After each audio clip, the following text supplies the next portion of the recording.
Bueno, Gonza, segundo capítulo de 11.000 archivos, diario digital. Venimos con otro tema hoy que habíamos adelantado el capítulo pasado. ¿Cuál es? Y creo que vamos a ir medio siguiendo por esa misma línea. Hoy toca algo más uruguayo, Uruguayo, me encanta. muy conocido por muchos, Sí. sobre todo en aquella época fue el caso del momento, que fue el duelo entre José Valle Ordóñez y Washington Beltrán. Bien, ¿qué época estamos hablando? Estamos hablando del Uruguay 1920. O sea, 1920, para determinarlo en algo histórico, es posterior a que Valle haya sido presidente de la República. Perfecto, Para ponerle un poco de contexto. perfecto. Y contame un poco de Valle y Ordóñez como presidente, cómo estaba su figura en ese momento. Vamos a contextualizar de ambos, de Valle y Ordóñez y de Beltrán. ¿Quiénes eran los ambos? Bueno, para hablar de Valle y Ordóñez medio rápido, vamos a dejar un millón de cosas afuera, por lo que fue. A mí me gusta decir un poco de que Valle y Ordóñez es el Pepe original. Bueno, don José Valle y Ordóñez fue 2 veces presidente de la República, de 1903 y 1907, y luego entre 1911 y 1915. Fue la figura más preponderante del Partido Colorado en esa época. Recordemos que en su primer periodo de gobierno cae en la mitad de la guerra. ¿Okay? La guerra grande acá en Uruguay terminó en 1904 con la batalla de Mazoyer y la muerte de Aparicio Saravia, Exacto. el principal líder blanco, Mm. bien cuando Valle era de presidente, que es un contexto para lo que vamos a hablar después, que es muy importante y poderoso resaltarlo, porque todo lo que sucede, por lo que vamos a hablar, fue como una vía de escape a lo que fue toda la guerra sangrienta que pasó acá en Uruguay. Un montón de familias, mismo problemas intrafamiliares, porque uno era blanco, otro eran colorados, y en la guerra se perdió mucha gente, en la guerra se quedaron heridas abiertas entre los políticos que encontraron una solución de cómo dirimir esos conflictos, con lo que vamos a discutir después. Para no saltearnos tanto, volvemos a lo que era Valle Ordóñez, Sí. que en esos momentos, en 1920, posterior a su gobierno, digamos el que termina en 1915, José Valle Ordóñez sigue siendo un líder y una figura muy importante para el Partido Colorado y para el país. ¿Qué me refiero con esto? Era como un mandatario en las sombras. Hacía el tejimaneje, él era que más o menos apuntalaba qué líderes políticos podían seguir siendo los que sean presidentes. Él nunca quería soltar como ese poder. Para contextualizarlo también a Valle en sí mismo, porque además de esa actitud de líder nato, figura muy importante, lo acompañaba también su aspecto físico. ¿A qué me refiero con Sí. eso? Era una persona que medía 1,92 m, pesaba más de 100 kilos, y además él tenía un problema, tenía una enfermedad, obesidad de Barraquer, que lo que él padecía era que todo el tejido adiposo, digamos, toda la grasa corporal en su tren superior, se alojaba en su tren inferior. Entonces a él no le gustaba mucho esa figura, por eso siempre se lo ve a Valle con sobre todo largo. Sí, todas las fotos que vi eran así. También tenía otro, como un uniforme que usaban los franceses en la Primera Guerra Mundial, que se dejó de usar, y mismo era objetos de algunas bromas de, siempre estás vestido con cosas viejas, y él decía que era fashion porque se vestía a la antigua, por ejemplo. Sí. Pero daba como figura imponente, o sea, era un hombre muy corpulento, tenía el característico bigote bien poblado, siempre andaba con un aspecto medio desaliñado. Entonces ya, más allá de lo que era políticamente, su figura, incluso en esa época mucha gente del interior del país, ver a Valle era como ver a un semidios para ellos, era como una figura imponente, espectacular de verlo y escucharlo, porque ni que hablar, era muy letrado también. Sí. Detalle de color, los Valles han tenido presidente en todos los siglos del Uruguay. ¿Los antepasados de Valle y Ordóñez también estaban en la política? Sí, siempre fue una familia politizada. Okay. Lo que es interesante para este caso puntual no es tanto remontarse tan atrás, sino en cómo era Valle familiarmente en ese momento, porque explica muchas cosas de lo que terminó pasando. Valle tuvo una esposa que se llamaba Matilde Pacheco. Pacheco puede sonar también en la política uruguaya, yo más contemporáneo. Ahí va. En donde Matilde estaba casada anteriormente a Valle con Ruperto Michalson Valle, estaba aparentado a Valle, ¿okay? Donde tenía una relación de violencia familiar. Ellos vivían pegados a la casa de los Valle, tenían 5 hijos. Por esa relación Matilde se termina separando de Michalson y empieza una relación de concubinato con Valle. Recordemos que más o menos en los 1900 el divorcio no existía, hasta 1907, pero ellos tienen la relación anterior a todo eso, y Matilde tenía sus 5 hijos con Michelson, y Valle tenía a su vez 5 hijos también con Matilde. Los nombramos César, Rafael, Amalia Ana, que muere muy niña, de bebé, y Ana Amalia, que también muere también muy joven. Y por ejemplo Ana Amalia es la última, que nació en 1897. Ahí tenés 10 años más o menos de concubinato entre Valle y Matilde Pacheco, en lo que la sociedad juzgó mucho esa relación. ¿Por qué? Porque no olvidemos que Uruguay estaba en esa transición, también gracias a Valle de Ordóñez, de que la iglesia y Estado era uno. Entonces muchas reglas de moral y ética se regían bajo el catolicismo. Hay unos pasajes, que ahora vamos a hablar de ese libro también, del libro Que tupé de Diego Fischer, en el que va César, el hijo mayor de Valle, siendo niño, y le dice, papá, en la escuela no me invitaron al cumpleaños de fulanito y me dijeron que nadie iba a venir a mi cumpleaños. Y Valle le dice, ¿y por qué? Porque dicen que soy un bastardo. ¿Eso influyó entonces en después sus políticas? Bueno, ¿no? sí, bastante. Creo que esa relación con Matilde influyó mucho en esa, no sé si decir saña, pero sí influyó mucho en las políticas de Estado y en las leyes que promulgaba Valle, bastante en contra de lo que era la Iglesia Católica. Las leyes, es imposible que sean 100% objetivas, las leyes son escritas por hombres. Entonces una carga de subjetividad las leyes siempre van a tener. En este caso Valle era un defensor de la separación de Iglesia y Estado, que no fue un proceso de, bueno, armo una ley, acá todo el mundo se puede divorciar, acá todo el mundo puede ser laico o puede tener la religión que se le cante.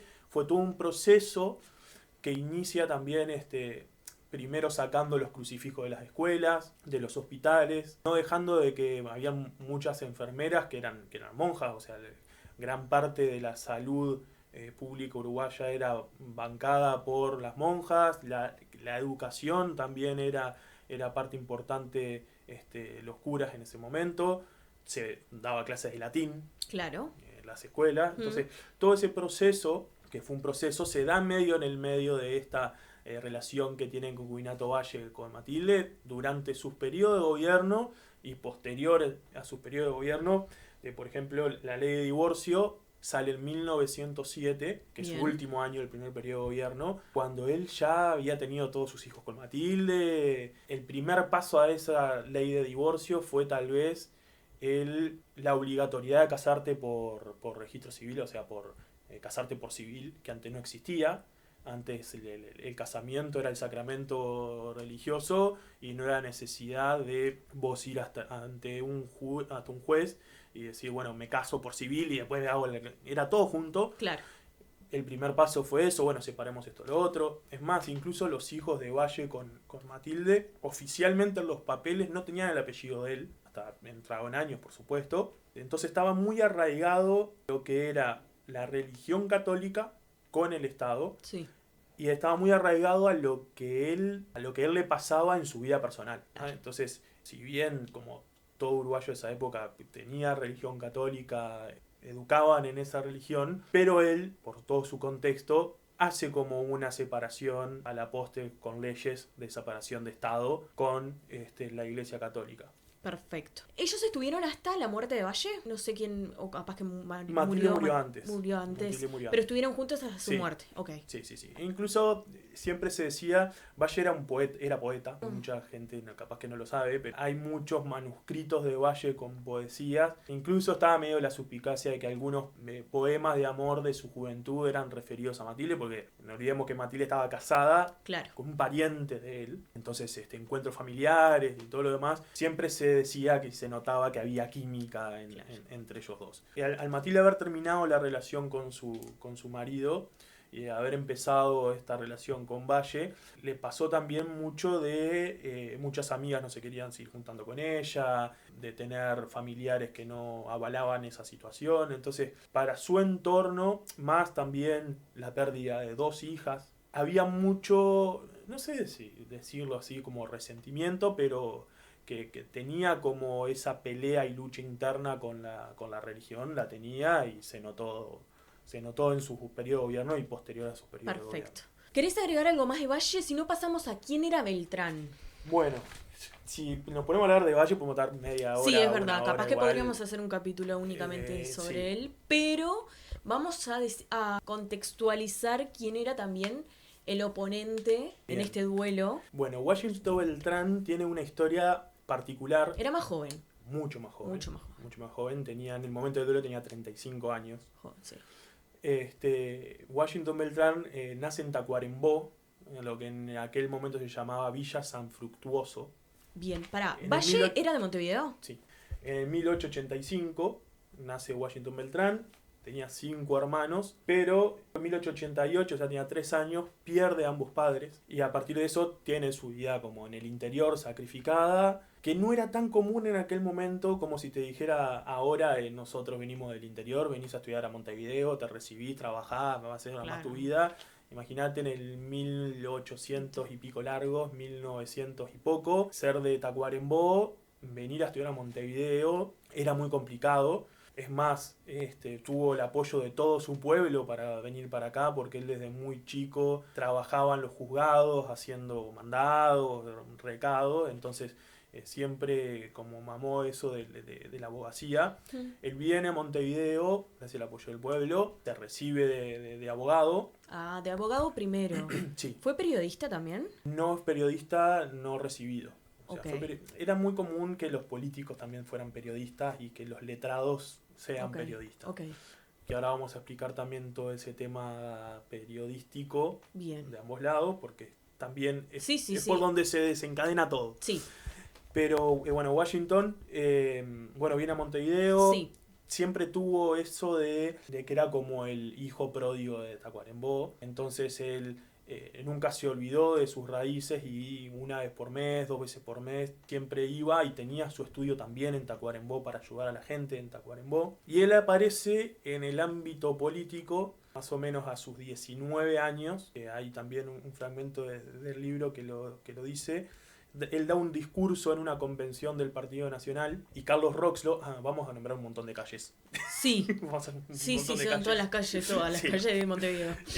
Y Carlos Del Roxlo lugar. del Partido Nacional va y le dice a Herrera, a Luis Alberto Herrera, que en ese momento tenía 30 y pocos años, le dice: Luis Alberto, te conseguí tu sucesor. Le dice: pero ¿para qué querés un sucesor si yo tengo 30 años? Claro. Le dice: pero esto es un águila blanca. Obvio. Hablando de Washington Beltrán porque era muy pasional, obviamente con la juventud siempre se te enervan las pasiones, Sí. pero además tenía una muy buena oratoria y era muy estudioso, era muy letrado en todo lo que se proponía. Él desde muy joven empieza siendo diputado, no por si por Tacuarembó o por Paysandú.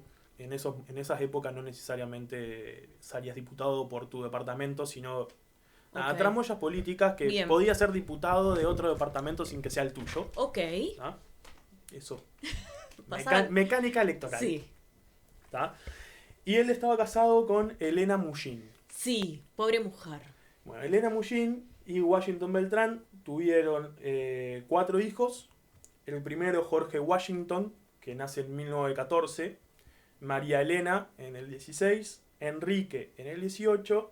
Y la última, Marta María, en el 1920. Vamos a hablar un poco más de Elena Mullin post el desarrollo del duelo porque es interesante la historia. Valle, montevideano, fue presidente 2 veces. Uh-huh. Washington Beltrán, abogado. Sí, diputado. Diputado de Tacuarembó. Sí. ¿Qué puede vincular todo esto? ¿Qué pasó? ¿Por qué uno de ellos murió o lo asesinaron? ¿Cuál fue el conflicto? Cada uno era director de un diario, ¿verdad? Sí. Bueno, en esa época, como decíamos al principio, había mucha herida abierta de guerra. Había pasado hacía muy poco la guerra, conflicto interno en Uruguay entre blancos y colorados. Pensemos para la gente que capaz que no está muy interiorizada, pero sí en la actualidad, blanco y colorado hoy, parte de la coalición. En ese momento era mala palabra. Sí. Literalmente era mala palabra decir que un blanco y un colorado se llevaran. No había un factor en el medio que se llama Frente Amplio hoy en día. Sí. Habían ciertos partidos, había como un partido socialista muy minoritario, pero los grandes polos eran blanco y colorado. ¿Dijimos que Beltrán era blanco? Sí. ¿Lo dijimos? No sé si lo dijimos. Washington Beltrán, diputado por el Partido Nacional, por los bien, blancos. está, bien.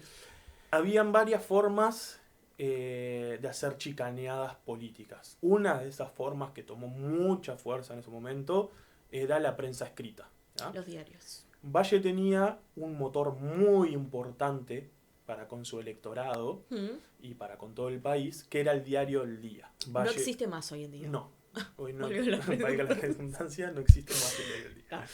Igualmente mantener un diario en esa época, porque mantener un diario hoy en día, empresa escrita, papel, vos decís, bueno, hay otras formas de que consigan pautas, de que se mantengan. Inclusive en aquella época no era tan rentable y era muy común que los partidos políticos tuvieran partidas económicas para mantener esos diarios, porque era la forma de que llegaban a la gente.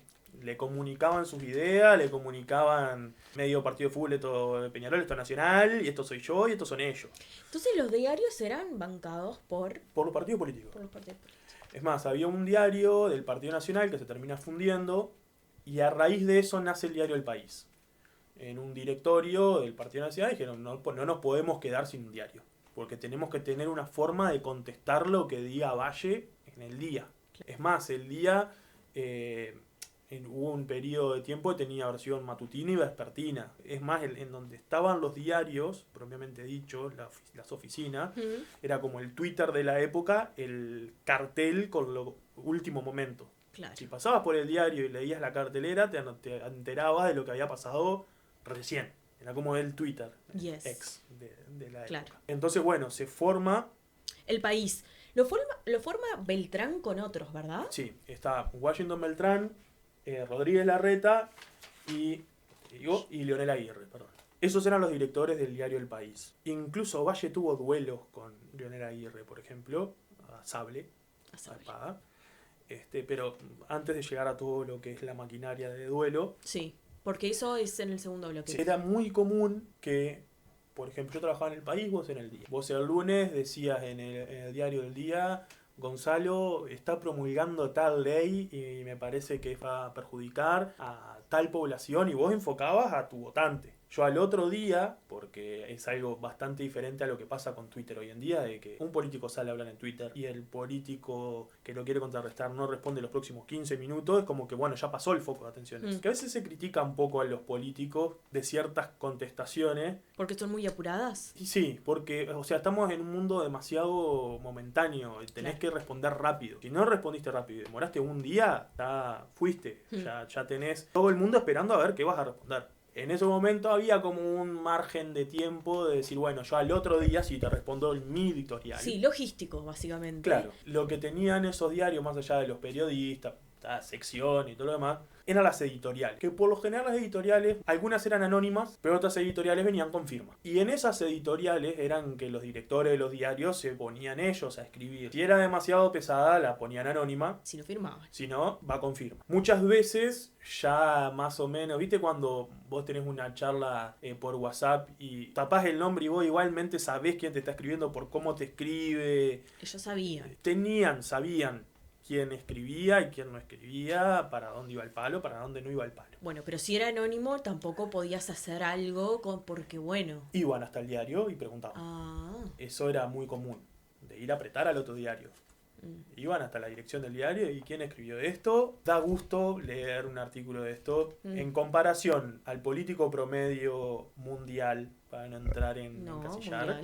Da gusto verlo, cómo se descargan o cómo contestan uno contra el otro. Incluso ver o leer discursos en las cámaras de diputados de ese momento era una eminencia. Por nombrar alguno, por ejemplo, Colorado, con el que Valle estaba peleado por este tema de la religión, José Enrique Rodó. En ese momento era top 10 de los mejores escritores del mundo. El Partido Colorado peleado a muerte con Valle, más hasta exiliado por pelearse con Valle por temas religiosos. Ah, mira. Pero fuerte. Por nombrar alguno, me podría poner a nombrar calles del centro vieja Cordón y salen 1 millón. Pero sí, había mucha pluma hábil para contestar y para criticar. Entonces era su forma de, por ahí, enfrentarse públicamente, era escribiendo sus propios diarios. Sí, para dar un poco de contexto, porque hay algo en particular que desencadena todo, pero como hablábamos de un Valle medio peleado con la religión, por su contexto familiar, por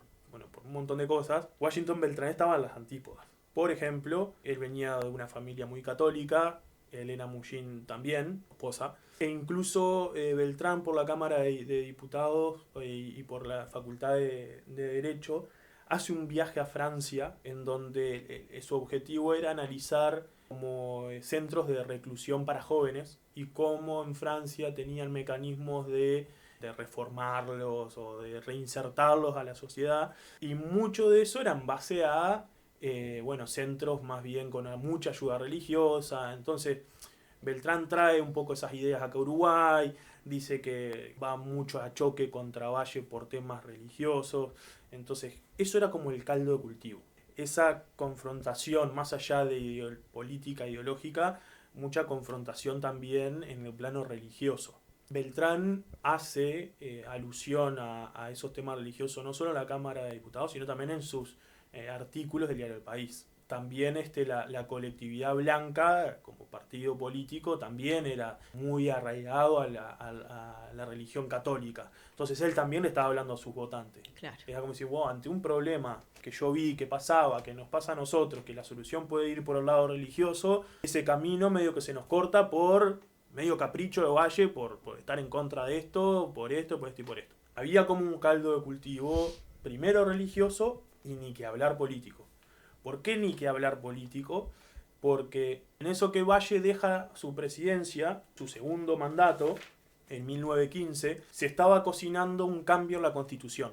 Para cambiar la Constitución se armaba lo que sería una convención, una asamblea constitucionalista, que la elegía la gente, elegía de los partidos políticos, lista, se elige por votación, tanto representante por tal partido, tanto por tal otro, escriban la Constitución nueva. Valle hacía mucho hincapié, hizo mucha campaña, para traer un sistema de gobierno que él había visto en Suiza, que era un gobierno colegiado. Entonces él decía de que el gobierno colegiado le podía dar los equilibrios a Uruguay para seguir creciendo. No olvidemos que Valle siempre es muy recordado por muchos cambios políticos sociales, como la ley de 8 horas. ¿La ley del divorcio? La ley de divorcio, la separación de iglesia y Estado. O sea, muchos avances sociales que ha tenido Valle. Entonces era como, bueno, la gente lo escuchaba mucho en esas cuestiones innovadoras que traía de otros lados para aplicarlas al país. El gobierno colegiado, sin entrar en detalles de participación, pero en ese momento lo que Valle quería es, bueno,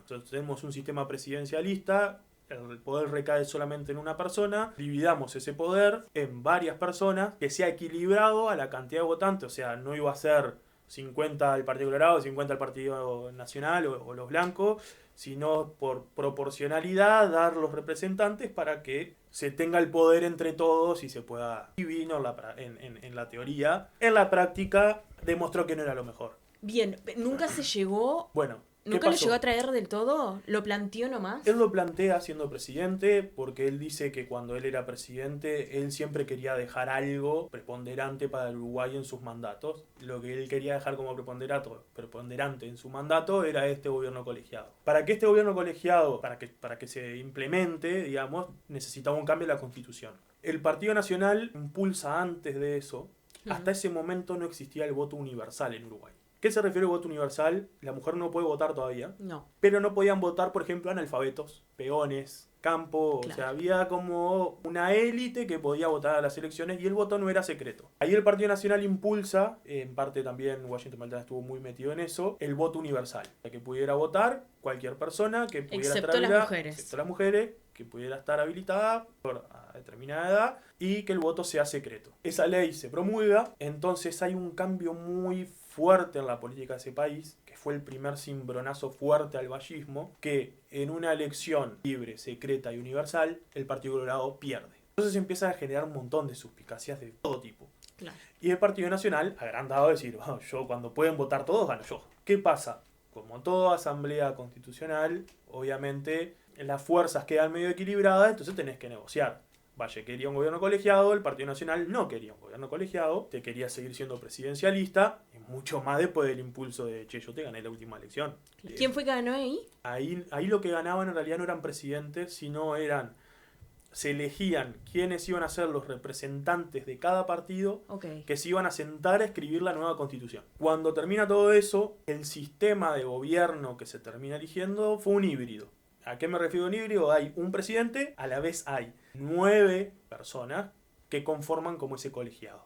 El presidente se encargaba de ciertos ministerios y esas otras 9 personas de otros diferentes. Perfecto. Pero había siempre como una cabeza, un presidente institucional, un jefe de Estado que seguía gobernando. Y en el momento del enfrentamiento Ujú. entre Valle y Ordóñez y Washington Beltrán, ¿quién estaba? Era Baltasar Brum, era el presidente de ese momento. Que también hay mucha historia con Brum. Inclusive en esta historia. En esta historia Baltasar tiene Brum fue uno de los presidentes más jóvenes del país, tenía 35 años más o menos, que incluso había sido ministro de los gobiernos de Valle, que ha tenido mucha preponderancia en los gobiernos de Valle, era como el pichón de Valle. Era como, yo estoy preparando a esta persona. A ver, si lo miro del lado del Partido Colorado, era el sucesor de Valle, el pichón de Valle. Si lo miro del lado del Partido Nacional, era el títere de Valle. Hablando mal y pronto. Sí. También esos fueron de los argumentos del Partido Nacional en su momento. Valle quiere esto para no largar el poder. Porque ¿qué pasaba? No podía ser reelecto, pero sí podía ser miembro del Consejo. Entonces no Que era de hecho lo presidente, no era presidente, pero estaba. Y todo el mundo sabía que si Valle está, Valle manda. No había doble lectura en ese punto. Entonces, para ir hilando un poco todos los temas. Sí. Tenés en ese caldo de cultivo, tenés lo religioso, que había mucha gente, incluido Beltrán, de que no estaba de acuerdo con todo lo que estaba pasando a nivel separación iglesia-estado. Tenés también todo el tema político, de que tenés en el medio un cambio de constitución para cambio de forma de gobierno. Y tenés la herramienta para toda esa batalla, que era la prensa escrita. Que los dos, en este caso protagonistas, eran directores de un diario para el Partido Nacional y otro para el Partido Colorado, y lanzaban misiles constantemente uno con el otro. Y llegamos al punto de qué día, de qué año. En la semana, porque es más interesante verlo por la semana, Sí. dado al caldo de cultivo que decíamos religioso, Sí. en la Semana Santa, o semana, ya en ese momento ya era semana de turismo. Ah, ya se llamaba Semana Sí, de Turismo. en esa transición de Valle, separación Iglesia-Estado, fue cuando Claro. cambia, que bueno, Navidad no es Navidad, es Día de la Familia, que el Día de la Virgen, eso fue muy doloroso para incluso para la familia Beltrán, Mullín, bueno, el Día de la Virgen ya no es Día de la Virgen, es el Día de las Playas, que Semana Santa no es más Semana Santa, es Semana de Turismo. Entonces, todo eso no era el argumento final, pero ayudaba. Influyó. Entonces, en esa Semana Santa, Washington Beltrán en el país siempre largaba como un artículo un versículo de la Biblia por cada día que pasaba la Semana Santa, explicando qué era ese día. Tenía una militancia activa religiosa, y en esos días, jueves, lanza un artículo, una editorial que se denomina Que Tupé. Ese artículo es lo que hace estallar todo. Se llama Que Tupé, Que Tupet, en realidad en francés. Claro. François, Sí. que lo tengo acá. Ese libro es el de Diego Fischer, Sí. que se llama ¿Qué Tupé? Por si quieren leerlo, acá está toda la historia. Estamos muy buena, Sí. está muy bueno. Siempre que estamos hablando de estos temas está bueno. En la vez pasada traté de conseguir una serie. Acá obviamente es algo que Netflix nos esté mirando y nos quiera como productor ejecutivo de una serie uruguaya. ¡Ojo! Te la tiro. Podríamos. Diego Fischer, te invitamos. Me encanta. Pero está este libro de Diego Fischer, Que Tupé. Por si querés ampliar. Sí, hay un Tu podcast conocimiento. también en Spotify que se llama El Duelo del Siglo, que también está muy bueno. Pero en Que Tupé ya el artículo arranca. Que Tupé, el campeón del fraude, acusa al Partido Nacional. El campeón del fraude era Valle. ¿Qué hace referencia básicamente este artículo? Sí. Y está bueno tirar un par de líneas para que vean Sí, por favor. cómo se tiraban. Acuérdense que estábamos hablando de que había habido una elección. Hay acusaciones cruzadas de influiste en votaciones en tal departamento porque había gente que no estaba en el padrón y votó igual. Todo ese tipo de cosas. Y por ejemplo, que es algo que se hablaba mucho de Valle en ese momento por su, quiero decir la palabra, autoritarismo. No del sentido autoritario dictador, sino autoritarismo de, bueno, acá mando yo, y el poder se lo daba al mismo Partido Colorado.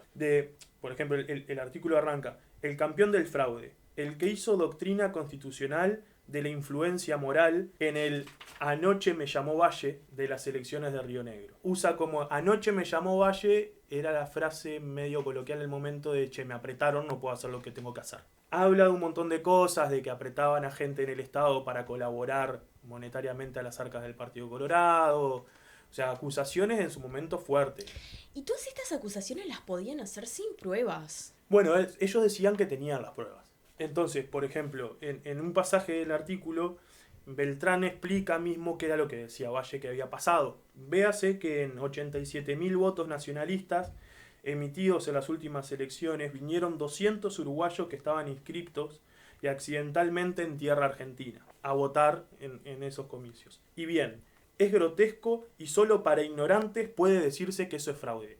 Entonces, ya le había dicho campeón del fraude y todavía le dice ignorante. Claro. Entonces, el artículo en sí mismo, si vos lo lees y no vas entendiendo todo lo que ha pasado durante esos años que decíamos de la religión, que decíamos de las elecciones, del ida y vuelta, vos decís, bueno, tal, le di un palo. Pero fue como, para un lado, fue la excusa para llegar a lo que se llegó. Para el otro lado fue la gota que rebalsó el vaso y bueno, vamos a solucionarlo. Aparte se solucionaban así los problemas. Sí. Porque todavía no lo hemos nombrado en sí mismo, pero dado a que se había terminado una guerra muy sangrienta, había muchas heridas abiertas y todo lo demás, se había llegado a una solución en el duelo. Entonces, cuando vos tocabas el honor de otra persona, era muy común entre políticos, cuando vos le tocabas el honor a una persona, lo batías a vuelo. Uno está con la percepción de que un duelo es más al estilo cowboy, de te pones de espalda con un arma. Igual fue así. Sí. Fue así. Se No pusieron tan así. 25 pasos, se dieron vuelta. Ahora lo explicamos. Sí. Pero uno está con la percepción de un duelo más hollywoodense, de bueno, uno tiene que terminar muerto. En esa época, los duelos, que eran particularmente por honor, no estaban regulados, estaban expresamente prohibidos. O sea, tenías condena si te batías a duelo. Había un pacto entre caballeros de que si había un duelo y pasaba algo, nadie decía nada. Acá no pasó nada. Yo no estuve nunca en un duelo, no sé, yo no estaba. No sé. Si sentiste tiro, estaban cazando palomas, ni idea. Era muy común que ante agresiones entre políticos, para zanjar esas agresiones, ese honor, se batieran a duelo. ¿Cómo era el mecanismo? Vos me decías algo que me ofendía a mí, entonces yo elegía 2 padrinos, que los mandaba a vos a comunicarte de que ellos eran mis padrinos, que te estaba convocando a batirte a duelo, y como yo era el ofendido, yo podía elegir las armas. Perfecto. Entonces te decían, este es mi padrino Pepito, Juancito, Emilia, me ofendiste el honor por lo que dijiste en tal lado, o no, me ofendiste el honor y punto. Te estoy dando comunicación, elegí tus 2 padrinos se juntan con los míos y arreglan los detalles. Perfecto. ¿Qué eran los detalles? Lugar, aceptar o no las armas que había propuesto el ofendido, el tipo de duelo, porque podía ser sable, pistola, era muy común el sable. ¿Por qué era común? Porque era un poco menos mortífero, o sea, se hacía primera sangre. Es más, incluso con pistola también. Claro, te cortabas y capaz que ya se terminaba. Te cortabas una mano y se terminó el duelo. Y cuando se termina el duelo, se terminó. Acá nadie dice nada. El honor queda zanjado. Problema resuelto. Si me tocabas el honor de vuelta, te batía de duelo de vuelta. Y chao. Había otro tipo de duelo igual en Uruguay. Sí. Que da un poco más a otro tipo de conversación, que eran los duelos criollos. Sí, es verdad. Que ahí sí era ponerle un gaucho entre otro. Ahí sí había mucho dolor por lo de la guerra. Entonces había mucha gente, sobre todo del interior, que había luchado y que había perdido capaz que a sus hermanos en la guerra y le tenía odio al de la otra divisa. Y bueno, ahí era el duelo porque estaban tomando en algún lado y vamos al duelo. Las pulperías de ese momento. Y vamos y nos matamos. No estaba tan cuidado como el duelo que podían llegar a tener 2 políticos en Montevideo. Bueno, Gonzalo, entonces, ¿qué pasó que desencadenó después toda la ley de duelos y por qué estamos hablando acá? Bueno, para terminar de dar un poco de contexto, ya hablamos un poco de lo que fue Quetupé, que fue el artículo en el diario del País que desencadena todo esto, que explicar un poco por qué desde las filas un poco del Partido Nacional o de la familia de Beltrán se dice que fue como la excusa. Beltrán había tenido en los días previos, semanas previas a ese artículo, había recibido amenazas de muerte, y hay un caso particular de él está llegando a su casa y a la parada de ómnibus lo intercepta un soldado y le dice, doctor Beltrán, tengo que decirle algo. Sí, claro, ¿cómo no? ¿Qué le pasa? No, mire, yo soy soldado y a veces estoy custodiando la chacra de Piedras Blancas en donde está Valle y Ordóñez, Y yo escuché en una conversación de que ustedes medio que en el diario del país estaban medio que pasando, estoy parafraseando. Sí, obvio. Como que se está medio pasando, y esto era peligroso para los planes que tenían. Y bueno, medio que escuché que lo iban a eliminar.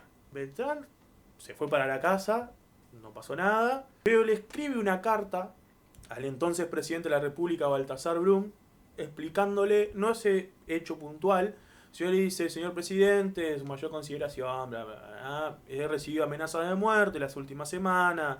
Básicamente la respuesta que recibí para atrás fue: Washington, somos políticos, yo también recibo amenazas de muerte. Básicamente, estaba de vacaciones todavía el presidente en una chacra en Piriápolis. Y ¿Cuánto le dice: dato? che, te mando custodia. La custodia estuvo 2 semanas en la puerta de la casa y ta, no pasó más nada. Pero tenía todo eso, su esposa se daba cuenta que el ambiente estaba medio raro. Es más, cuando Washington lanza el artículo que tupé, la esposa le dice: Washington, ¿vos escribiste esto? Como diciendo: ¿te la jugaste? Sí, Elena, no va a pasar nada. Pasó.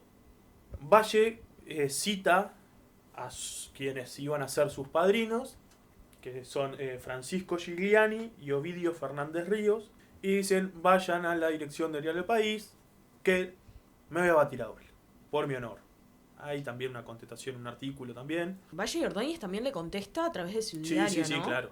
Hay otro dato de color de que su hijo mayor, César, lo quería batir a duelo ese mismo día también, A Beltrán. a Beltrán. Entonces no iba a tener uno, sino 2 duelos, con padre e hijo. Sí. Van los padrinos de Valle, como explicábamos la mecánica, y dice: bueno, Valle se quiere batir a duelo, elegís tu padrino. Bueno, mis padrinos son Leonel Aguirre y Rodríguez Larreta, Sus compañeros, sus del compañeros diario. del diario. También otro dato: el padre de Leonel Aguirre le había dicho a los 3: tomen clase de esgrima, porque si siguen así, los van a batir a duelo. Por ende, estaban medio que seguros. Cuando se comunica de que Valle quería que el duelo fuera pistola, recordemos que Valle tiene una historia de que es tirador, sabe tirar, sabe lo que es una pistola, sabe. Beltrán nunca había tocado una pistola en su vida. Claro. Nunca. Sí habían tomado clases de esgrima. Los padrinos de Beltrán tratan de cambiar el tipo de duelo, que sea con sable, que sea con sable.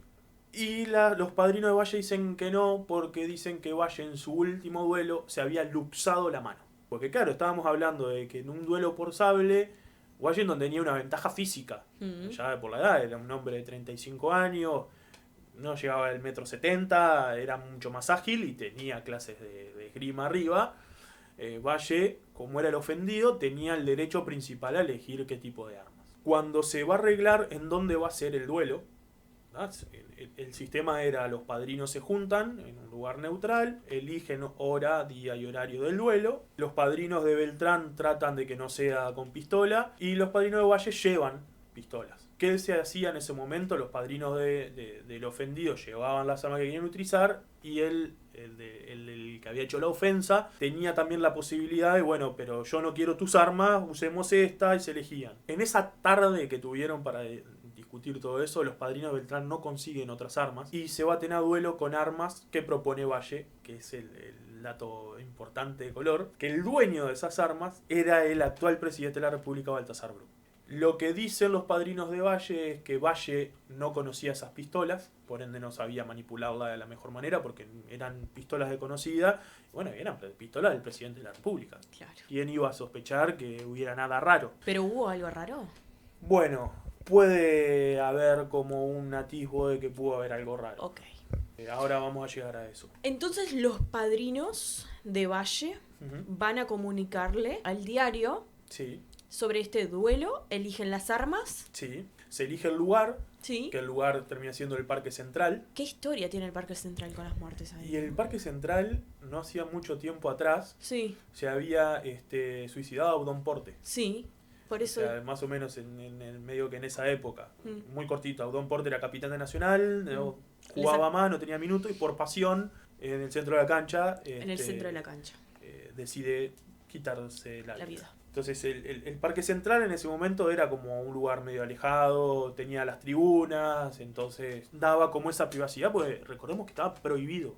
La gente no se podía batir a duelo porque estaba expresamente prohibido por la ley. Sí, pero el presidente dio las armas. Bueno, era como un secreto a voces de que ese tipo de cosas se dirimían y que acá no pasó nada y chao. Pero que estaba prohibido, estaba prohibido. Ok. Que todo el ambiente político lo utilizara igual es otro tema. Ok. Pero prohibido estaba. Entonces buscaban lugares más Alejados, más cerrados. reservados. Exacto. Perfecto. ¿Qué pasa? El duelo se efectúa, cuestiones de la vida, un Viernes Santo, que fue el 2 de abril de 1920. Viernes Santo para Beltrán, viernes de semana turismo para Valle. Beltrán no le comunica a la esposa que va al duelo, era de mañana. Dice que se va a jugar al tenis. Que se va a jugar al tenis al Prado. Se lleva la raqueta, todo. Él prepara el bolso, le dice no me esperes para el almuerzo porque me voy a jugar al tenis. Lo pasan a buscar los padrinos, además le dice a Leonel Aguirre, esperame a la vuelta de mi casa, no quiero que Elena te vea. Heavy, nunca volvió. Va, y bueno, después van al Parque Central. Cuando llegan al Parque Central, también importante, ya hablamos que está los dos personas que se van a batir a duelo, sus respectivos padrinos. El médico. Dos médicos, un médico de cada lado. Dato de color, te voy a tirar yo. Digo creo que mucho antes, pero sí, no. pero me encanta. Ahora te voy a tirar uno yo, pero creo que vos lo sabés también. ¿El médico no era el que había atendido a Aparicio Saravia? Sí. El doctor Arturo Lucich era el médico de Washington Beltrán, que cuando Aparicio Saravia lo alegan en Masoyer, Sí. fue el médico que lo acompaña a Brasil, Ahí va. que a la postre después Saravia termina muriendo. Ahí va. Y del lado de Valle estaba el doctor Mérola, y también hay un director de duelo. ¿Qué es lo que hace el director de duelo? Era como una especie de jurado, que era Veracierto, era el director del duelo, que llega con Valle. Y hace cumplir las normas o el pacto que se hizo en el duelo. ¿Cuál era el pacto de este duelo? Iba a ser un duelo con armas de fuego, con 2 pistolas, las 2 pistolas proporcionadas por Baltasar Brum, a 2 disparos, a 25 pasos. Perfecto. Entonces, el duelo se desarrollaba en 3 fases. Era primer aplauso, van cada uno para su lado. Segundo aplauso, apuntan. Y en el medio, entre los 2 aplausos, disparan. Del tercer aplauso, segundo aplauso y tercer aplauso. ¿Qué pasa? El primer disparo, antes, llovía mucho. Llovió toda la mañana, se atrasó el duelo unos minutos para ver si aflojaba. Es más, hay un detalle de que dicen que Valle era visible porque era todo sobre todo una persona alta, y Beltrán se quería poner una capelina, como si fuese una capelina, y los paneles dijeron, Washington, te ve de lejos. O sea, y le prestaron una boina para que no se viera tanto. O sea, estaban como en esos detallecitos de... Antes del primer disparo, uno de los padrinos de Beltrán le pide a uno de los padrinos de Valle que le presentara a Valle Gordon. No lo conocía personalmente. Y Valle dice, ¿qué viene? ¿Por qué me quiere presentar? ¿Está defendiendo al otro? Y Valle dice, este me quiere ver si yo estoy lesionado a la mano. Y se lo presentó, creo que era Leonel Aguirre. Valle Gordon se da la mano, le aprieta la mano fuerte. Valle se la da, un temple.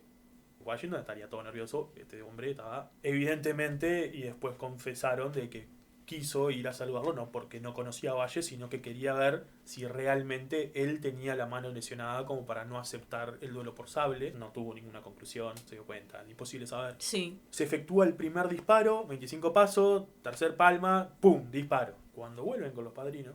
En el primer disparo entonces no pasa nada. Le erran, se ve. Le erran. Valle... por lo que dicen, Valle tira al piso, cae en el piso antes que llegue, y Valle le dice a los padrinos, me zumbó la oreja. Valle. Sí. El primer disparo de Washington Beltrán le pasa, dijo Valle, me zumbó la oreja.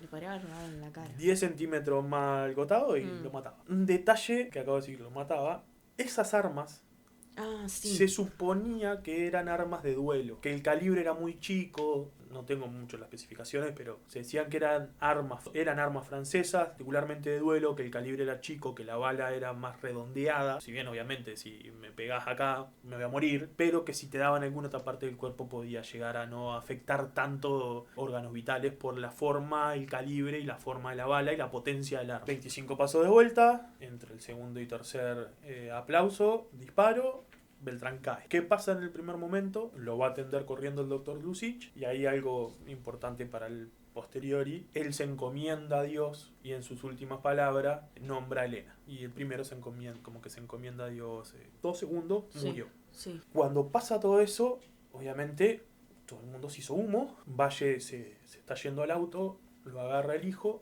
el hijo le quiere, César, el mayor, lo quiere abrazar.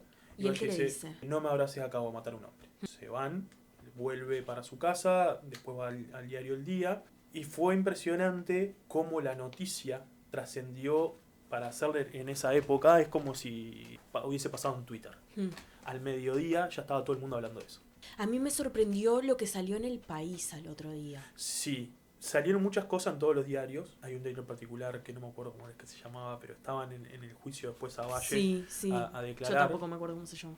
Ahora lo ponemos acá abajo. Fue el único que dio la noticia entera. No tuvo miedo en decir pasó esto y esto con nombres y apellidos. Los otros diarios medio que lo maquillaban un poco más. Porque estaba en el pacto caballero, acá no pasó nada. Yo no Claro, porque también Beltrán estaba haciendo algo ilegal. Exacto. Aunque haya muerto. Todos estaban haciendo algo ilegal. Por eso en El País, cuando salió al otro día, no hicieron referencia a Valle de Ordóñez. Exacto. Es más, Valle fue preso. 2 días igual, ¿no? ¿Por qué Valle fue preso? Porque obviamente estaba prohibido por la ley. Alarma pública, empiezan a declarar. El doctor Merola, el doctor de Valle, lo llaman a declarar por el caso y dice que no tuvo ningún duelo. O sea, hasta tal punto de cuando va a declarar a la justicia, lo niegan rotundamente de que estuvieron en un duelo. Y habiendo muerto una persona. A posteriori, obviamente Valle va preso. ¿Qué pasa con todo eso? Valle va preso, termina siendo liberado bajo fianzas y también moyas judiciales, procesado igual, y después empieza la discusión de la ley de duelos, a raíz de este conflicto. Una aclaración. Sí. En 1919, un año antes, Sí. ¿qué fue lo que pasó? Juan Andrés Ramírez, un diputado del Partido Nacional, quiere presentar una ley de duelo.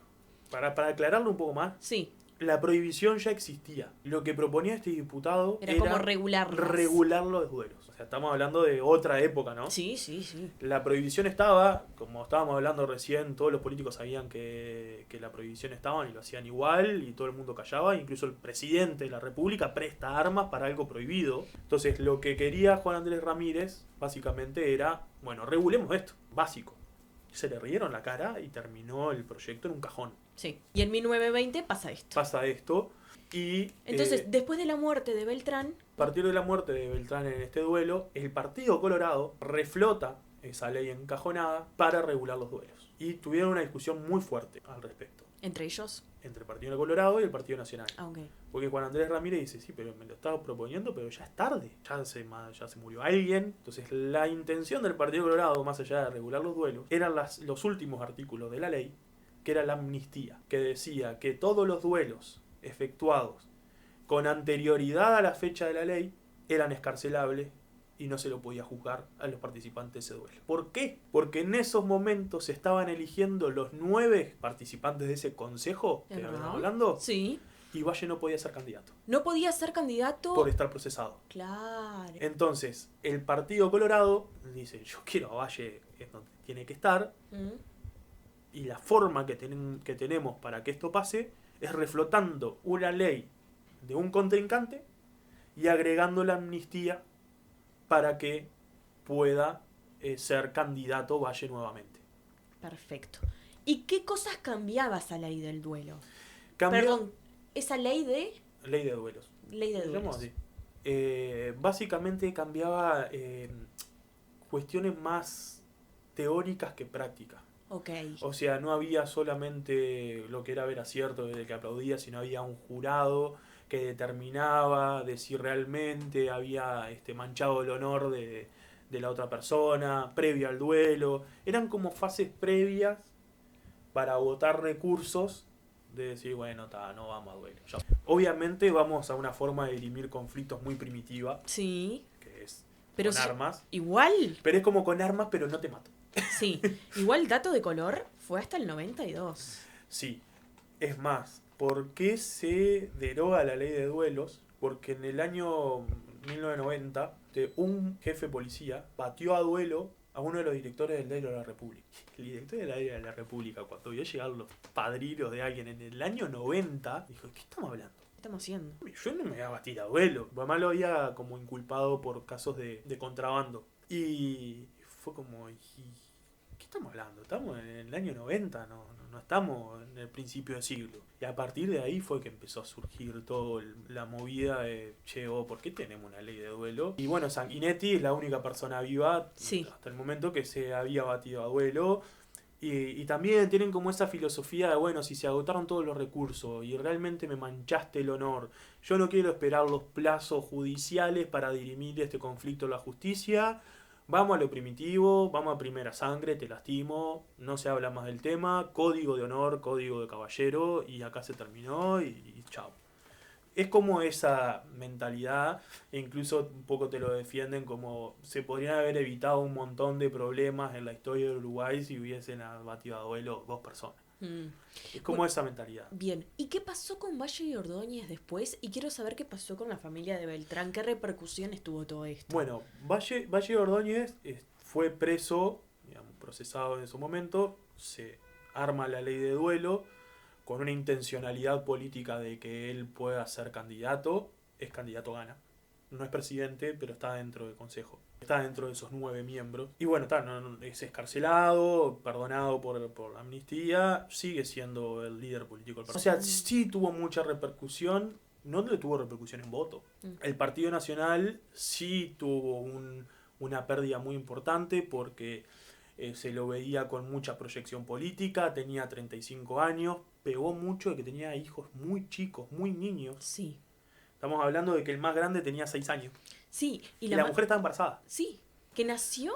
Sí. La hija de Beltrán, esa niña de la cual estaba embarazada, Elena, cuando sucedió esto, ¿nació el mismo día que Valle? Sí. ¿Sabías? Nació el 21 de mayo de 1920. Sí, y le festejaba el día después. El día después. Es más, que está bueno hablar un poco de Elena y cómo quedó sí, por favor. esa familia Beltrán. Cuando muere Washington, Elena estaba embarazada. El doctor que asiste a Elena ese mismo día y la asiste en el parto es el mismo doctor Lucich, que es la que la tranquiliza un poco, que Elena decía, bueno, capaz que Arturo me dijo de que Washington sus últimas palabras me nombró a mí para dejarme tranquila y en realidad el doctor dice, se encomendó a Dios y nombró a su mujer. Y ella no se entera cuando nace su hija de que nace el mismo día que Valle. Ella se entera porque una prima, era colorada, sí, va a los meses, después de que nació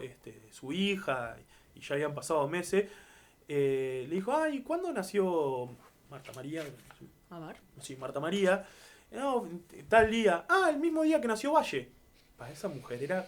Literalmente nombrada Valle, para esa mujer era el diablo. Y sí. Incluso... Logró perdonarlo después. Bueno, sí. Eso me parece un viaje. Hay una carta que está muy interesante de cómo se veía en la sociedad, sobre todo en el Partido Nacional y en la familia de Beltrán, todo este caldo de cultivo que estábamos hablando. Hay una carta de la madre de Elena, la suegra de él, a su hija o hijo que vivía en Buenos Aires, que le dice, a Washington lo mataron, porque se estaba metiendo mucho con Valle, yo no me lo saco de la cabeza de que a Washington lo mataron. Y hace un descargo bastante grande que está en el libro. El libro está bueno porque no es ficción, sino mezcla un poco novela con cosas y hay mucha carta, mucho artículo que es tan bueno, que está todo ahí, recabado ahí. Entonces en la familia Beltrán estaba como, a Washington nos lo mataron. Lo mataron. Entonces también el storytelling que tenía Washington tiene 3 hijos chicos, una hija sin nacer. 35 Entonces era como, años. ya Valle pasaba a ser el diablo para esa gente.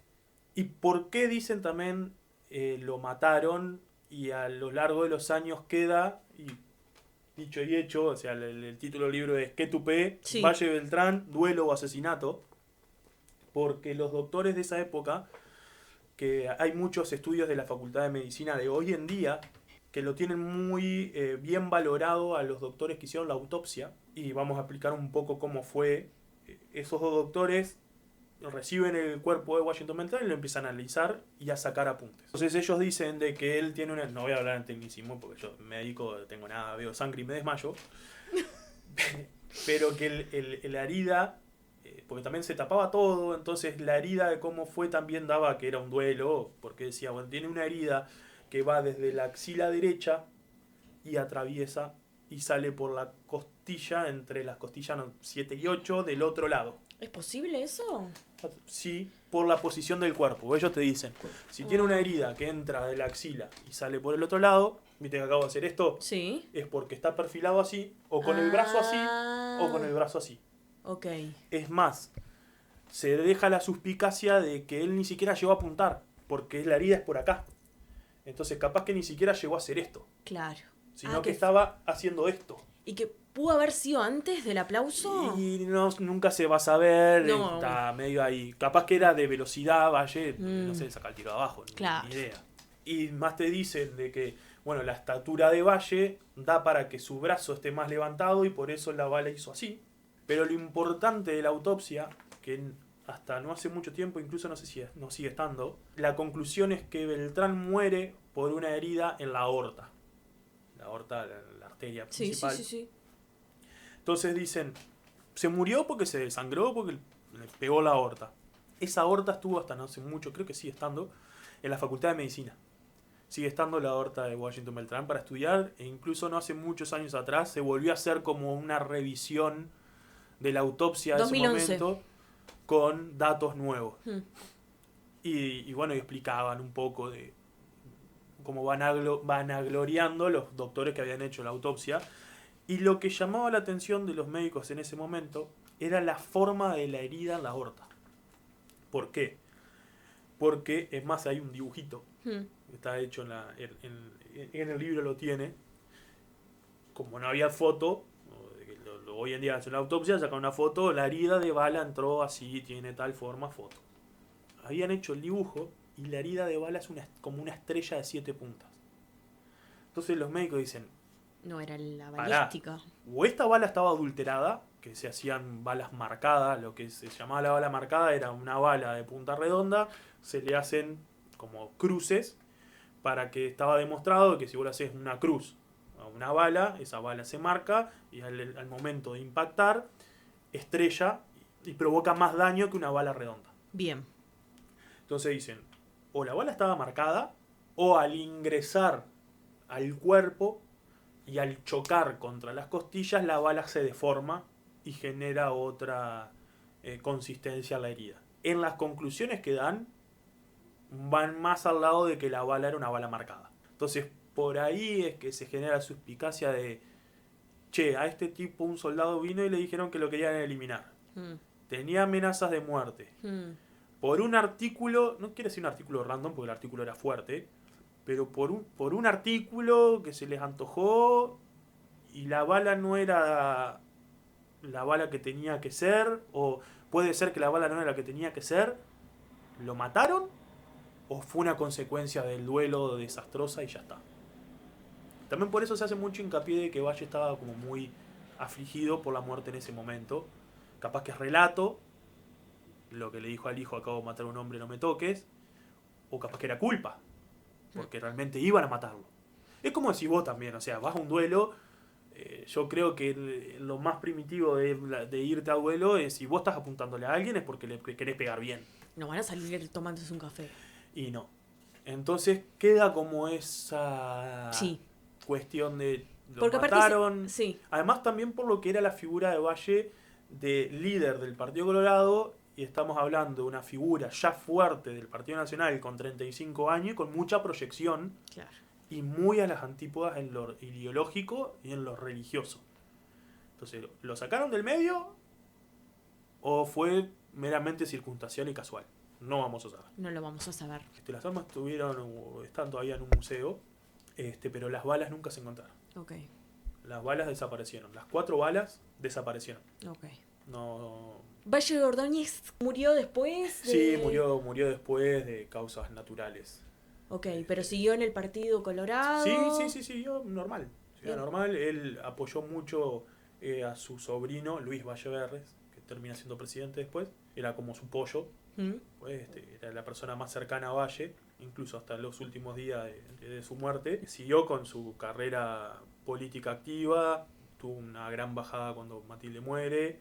Lo interesante de ver de todo este caso es que, por ejemplo, Elena hizo un voto de castidad y de penitencia con la religión católica, o sea, era muy chabacano, era como una monja si se monja, sobre todo porque ella creía, ella tenía un sacerdote muy confidente de ella y de la familia, que ese sacerdote benemérito sacerdote, le dijo de que el alma de Washington nunca se iba a salvar porque él había muerto en condiciones que estaban prohibidas por la Iglesia Católica. Entonces ella, imagínate una mente muy, muy católica, que te digan de que el alma de tu esposo no va a descansar. No va a descansar nunca en paz porque se batió a duelo y el duelo estaba prohibido. Tomó los votos de castidad, es más, le entregó a la Iglesia Católica todas sus joyas, oro, todo, como datos. Bueno, a la hija, bien vos decía que nació el mismo día de Valle, cuando se entera de eso no le festeja más el cumpleaños el día que es. A su hijo, que se llamaba José también, Jorge. creo que Jorge le cambió el... Bueno,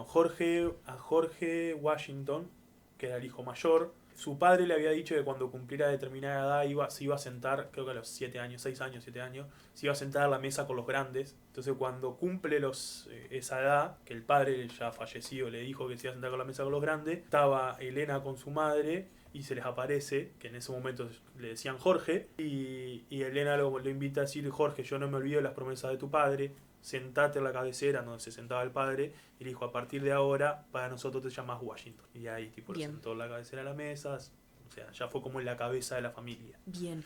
¿Y el diario El País siguió con la familia de Beltrán? Sí. ¿Hasta el día de hoy? Hasta el día de hoy, si mal no me equivoco, creo que hay todavía a la vuelta un tataranieto. Pero sí, siguieron.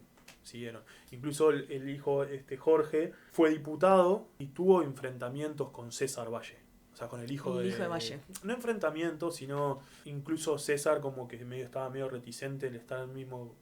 Y mismo lo del Partido Colorado le dijeron: mirá que Jorge es buena gente, no tiene resquemores. Incluso no te digo que llegaron a tener una amistad, pero tenían mucho respeto el uno al otro. Y es más, Jorge realmente tuvo una intervención en la Cámara de Diputados medio que haciendo alusión al tema, pero no desde el lado de rencor y venganza. Incluso César, que quedó con todo el tema del diario El Día, cuando tuvieron maquinarias nuevas, lo invitó a Jorge para que vea y dijo: bueno, capaz que no va, que vaya. Capaz que no va tanta relación, pero tenía una relación cordial. Y el diario El Día se fundió. Pero sí, el país siguió. El país después tomó una línea más independiente. Hoy en día, obviamente, en ese momento lo bancaba el Partido Nacional. Después tomó una línea más independiente. Pero sí siguieron los Beltrán por la línea editorial del país. Bien, entonces, bueno, una historia de política, religión, medios también. Sí. Un dato que lo dice Diego Fischer al inicio de su libro, de que él no pudo entrar a todos los archivos de José Valle Ordóñez. Familia no da mucho acceso. Entonces ahí puede haber más datos esclarecedores en un montón de cosas. Un montón de cosas. Si tengo que dar una opinión personal del caso, jugándomela. A ver. Y todo apuntaba de que se lo querían sacar de arriba.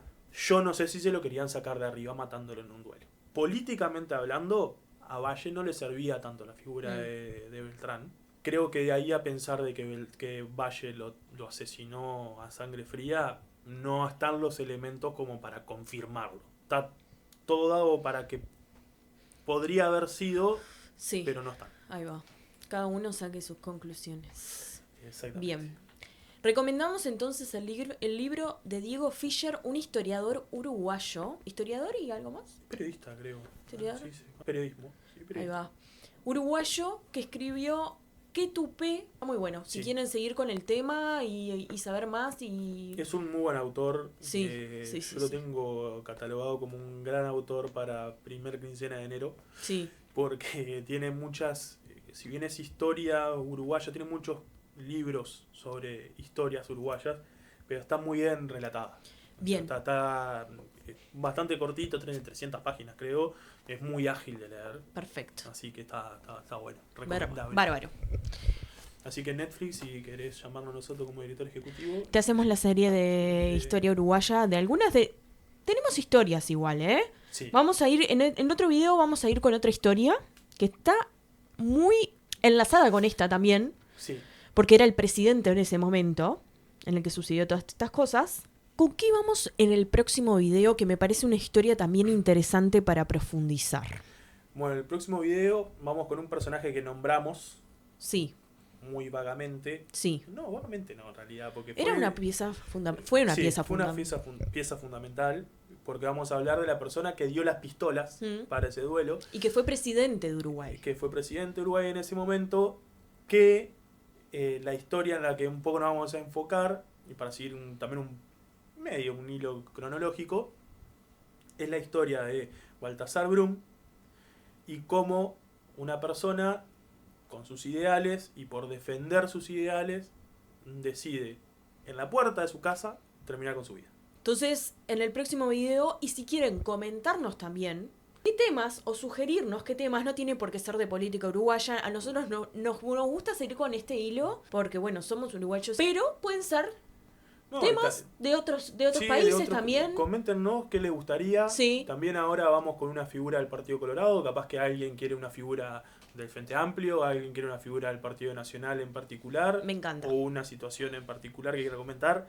En Uruguay, capaz que no hay tanto material audiovisual de ciertas cosas, pero hay un montón de material escrito que está bueno compartir medio en estos contextos y hablado así más coloquialmente, pero perfecto. No nos cerramos a ningún país, a ninguna situación ni a ningún acto de corrupción posible.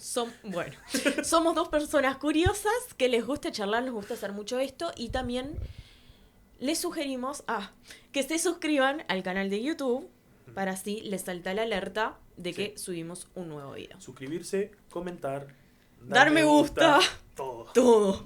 Gracias, Gonza, una vez más. Por favor.